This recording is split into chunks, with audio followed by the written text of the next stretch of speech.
Hello everybody and welcome to Luna, the Shadow Dust Spotlight video. This is an interesting game, and without further ado, I think the best way to show you what this game is all about is to just get right into it. The options menu is not really anything to write home about, but that is because the gameplay in this game is very minimal, because it's a game that you'll see. Obviously, there's three things here. This is sound effects, that's music, the volumes, and this is full screen a toggle. That is everything there is to it. There's no controls whatsoever in the options menu, which usually, you know me, I'd complain about, but for this game, it doesn't need them. This is the continue button, which we will not be using because I want to start this game off from the start with you guys. This is the cutscene select menu. There's a number of cinematic cutscenes in this game which are beautifully animated, I might add.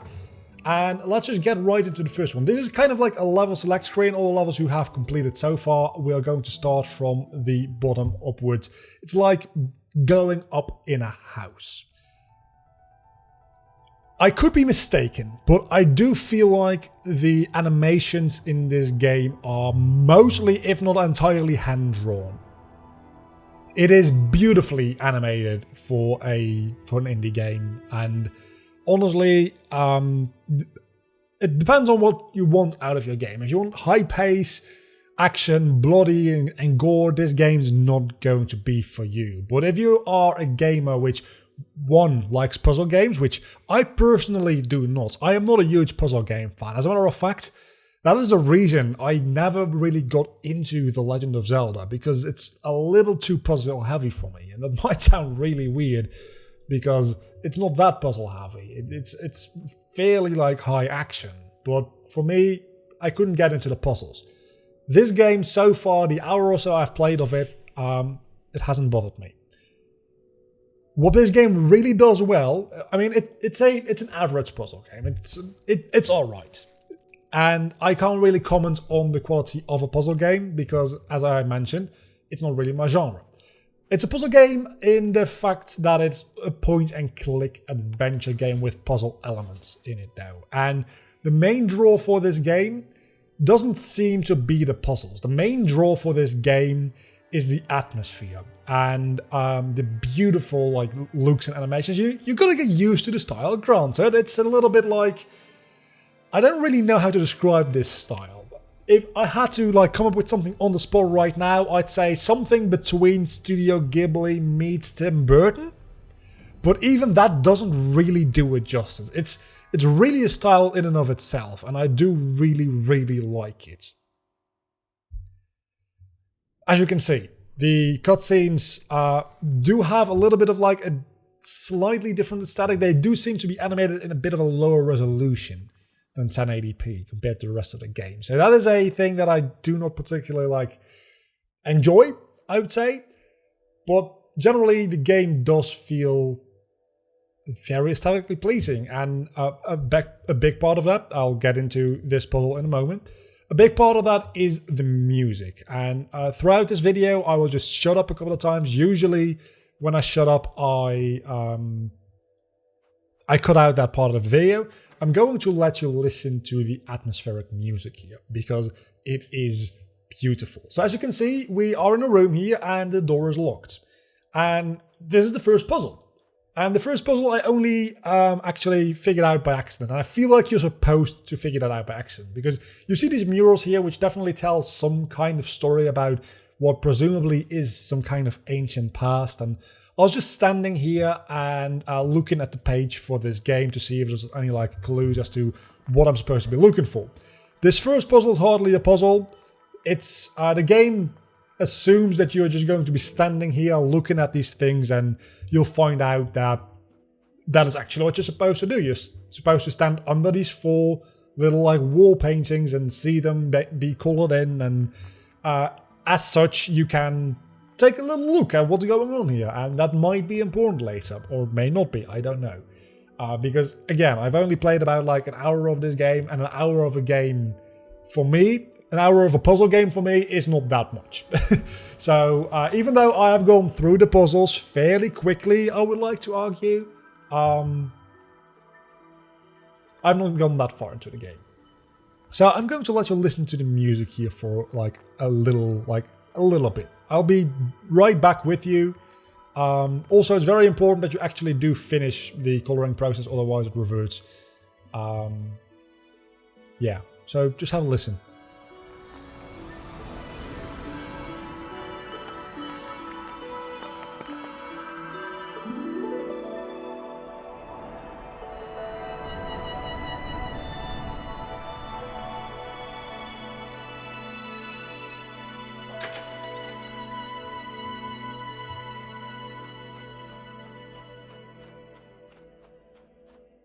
It legitimately does give me goosebumps listening to that. I know I'm a sucker for like orchestral and string type music. So full disclosure there, this is like my only weakness, but I fucking love the atmosphere in this game. And if you love games for like atmospheric experiences, this game is definitely something for you. If you love games because you like intricate plot, doesn't seem to be the case here. If you like games because of like complicated gameplay mechanics, doesn't seem to be the case. You can literally see what can I click on in this room. That's this thing and this thing. I can click on the door, but it's just going to say it's locked, and I can click on this lever. This is a puzzle which actually got me for a little moment here. It's fairly obvious what you're supposed to do. The tagline of the game is to light a candle is to cast a shadow. So a lot of the things in this game, a lot of the puzzles are going to have to do with different kinds of lighting. So you distinguish this candle and you can see a little thing here on the floor. Or this one, which obviously, reading from left to right, actually, they are still the exact same. Okay, so no, I'm just stupid. What you're supposed to do here is look at those colors. That's red and yellow and a kind of like teal blue kind of thing. Then turn on the light again. You'll see that this is already orange and you can't even impact that whatsoever. So you go over to these little circles because those were the only things you can impact in this map, and you cycle through and you go, oh my god, this one goes red after clicking a couple of times. Then you click this one a couple of times and you'll eventually find it going into a bluish teal color, which then opens the door for you. The puzzles are not that difficult yet in the beginning of the game. I've not gotten to any puzzles which I have had major issues with. Other than the one up here. This one threw me for a little bit of a loop when I originally played it. I'll show you, and I'm not going to spoil the entire game. I'm not going to spoil too many of these puzzles for you, but this one was a little bit weird to me. Because you have these doors with versions of the moon above it, and then you've got these 4 paintings. So you walk through these doors. So let's walk through a door here. And all of these also have a moon, and this one is a full moon. So we walk through, and now this one is lit. I think from here we go, okay, so now we have like a little bit of a, I don't know what the name for it is, but like just a little sliver of moon, which is this painting. My interpretation of this puzzle, and that might be wrong, is this painting is to the right of the last painting, so we are supposed to go through the right door. I think that's what you're supposed to do here. I am not entirely sure. That worked last time. It doesn't work this time. So I don't know what you're supposed to be doing here. We went through that door. Okay, so now we have the half moon, which is the last painting here. I'm going to assume that you're supposed to go through this door for that. Yeah. Now we have the almost full moon, which is this painting. Which, let's go through this door for that. Doesn't trigger it. That just means that I have no idea which door you're supposed to go through at any given moment. Okay, so now we have a little sliver of moon again, which is this painting over here. Is there any hint, like visual hint here, as to which door you're supposed to go through? Because obviously these 2 doors have the same symbol above them. Is it literally as simple as these two, you go through this door, and these two, you go through this door? It is one of the earlier puzzles in the game, so definitely could be that. So let's go through this door now, and then through this door. That wasn't it! Why did you want me to go through the left door for that last painting, though, is the question. I don't quite understand, I'm afraid. This is a good test. Okay, so this painting corresponds to this kind of moon. It's to the right of the previous painting, but it's to the left of, like, if you split it in half. So this pretty much should give me an answer as to how this works. Unless it doesn't. I honestly don't know what the game wants you to do here. I just kind of locked out, I feel, last time when I did this. But the good part is, if you don't know what to do, you can just like randomly walk through these doors and that'll eventually give you the answer. This time it works. I don't know why it didn't last time. It's weirding me out a little bit, but that's been this puzzle. That's the only puzzle I, until this point, do not understand. So what we're going to do here is we're going to go through the next two puzzles, and then we're going to end of the video there, because I don't want to spoil too much of the game to you, and I honestly do feel like this is something you need to experience. That's just a little funny thing. You need to experience this firsthand.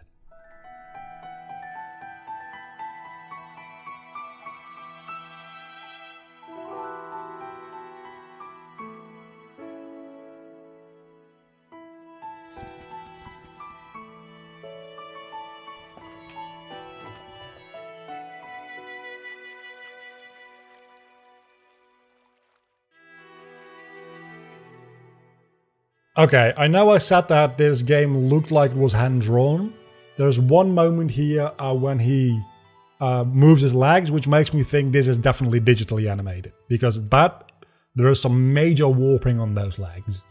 That really does look digitally animated, which it might be. I am not entirely sure. The rest of the game, to me, looks hand-drawn.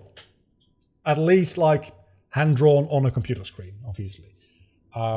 That did look digitally animated. So now we have two characters to play as, and that's going to mean that we actually like start doing actual puzzles from now on. Because before this, it wasn't really much puzzling because there was only one character. Now we have two characters, and there's going to be quite a lot of puzzle involvement here. I've done this puzzle. After this, I've done nothing in the game. So we're going to do one puzzle blind together, and after that, I'm going to leave you to go purchase and play the game for yourself, because I do feel that you really, really should. Again, if this is your type of game. If this is not your type of game, you've probably not even made it this far into the video, so I don't know why I'm talking to you, because you're not around anymore. It's a fairly easy puzzle, once you know what to do, but that's the case for most puzzles, obviously. I spent quite a little bit of time here, because I didn't realize the rock to the left there was usable, because I just saw the ladder and fucking went for it. But then I realized, oh, you need to get both characters to the door, which is going to, I imagine, come back to very like complicate things in the future here. Okay, let's go. The first puzzle on screen, which I have not yet actually done, I think. Yeah, I have not done this one yet. You can see the ones you've done. They're red, the ones you haven't done are black. I don't know how long the game is. I feel like the game isn't that long. Okay, so we've got some kind of like boiler here with a lever and a wheel thing. And let's see. We've got apples. Let's just see what everything does first. I feel like this is going to fill this bucket with water. It switches that pipe around. Okay, so you probably want to... What does that do? Probably doesn't do... Oh, okay. I think I've got an idea. You want to push this basket of apples to here. Then let go of it. And then you suck up the apples? No, you don't. Do you? Okay, so now you're pumping something into there, which seems like some kind of liquid. Let's do this. Okay, and now you... Oh, you're a steam-powered machine, so you need the hot water to do that. And now you make apple juice? Is that what we're doing here? Are we making apple juice? Feels like we make it... I don't know, dude, but I don't think apple juice is red. Could just be me. But I feel like apple juice, in fact, yellow. So that... Oh, I need to do something with the... Okay. So there's a mouse outside. What can you do for me? What can you do for me? You can get on top of this. Which doesn't... Oh, yes, that does do something for me. Never mind. Okay, so you remember the crate thing we just did in the last level? I think making the apple juice isn't the goal here. It is getting our little friend over here to the outside of the... No, you stay on here. To the outside of the building, so from there he can open the door for us. So let's do that all again. And then we will end up the video. So I think we want to do this. Then pump in the... what I presume is probably like boiling water. Then turn this wheel. Then turn the lever again. Okay. We might have just killed that little dude. Okay, so that's definitely not what we're supposed to do. But is it? Might be. Okay, let's try again. You definitely are supposed to get on that, right? Because otherwise there wouldn't be the little step up. I'm just not entirely sure where we're supposed to go from there. Because obviously it's not a good idea to put this little animal dude, whatever he may be, into boiling hot water. What I presume is boiling hot water. Okay, we got something here. I don't know what this is going to accomplish for us, but we got our dude in a new place. So let's take a look what that can do for us, because that's definitely something we're supposed to do. Oh, I understand. We don't even need to make the apple juice, at least not yet. I think this might allow us to... No, we do need to make the apple juice. Okay, so what we probably need to do, I'm assuming, here, is make the apple juice with this. And switch to you. Because this is going to lower this bar.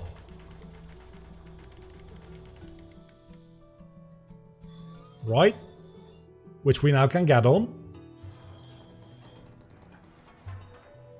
Then we can... Oh, no, then we can select you again, which is something that I do need to remember to do. Select you, and I think, yeah, we can jump over to this place now and jump out this little window. That is it. You see, just looking around really does a lot. And now we can clear up this this mess over here after we drop half to death. This might just be like as easy as clicking on those bits of wood. It's literally that easy. And now we can switch back to inside and open the door. So that has been this game. You can pick up this game, Luna the Shadow Dust, for $20 on Steam, linked down below in the description, if you so please. I would definitely recommend it if this is your kind of game, as I've mentioned before. If it's not your kind of game, this is not going to like warm you up on a genre whatsoever. But if you are at all interested in like interesting art styles, well-done atmosphere, and just like general more interesting indie titles, this is definitely going to be something good for you. So go pick it up. Until the next time though, I've been Vlogger, you've been awesome. This has been Luna the Shadow Dust. It's a quite long title. I did forget the name there momentarily. So I'll see you back next time. Bye.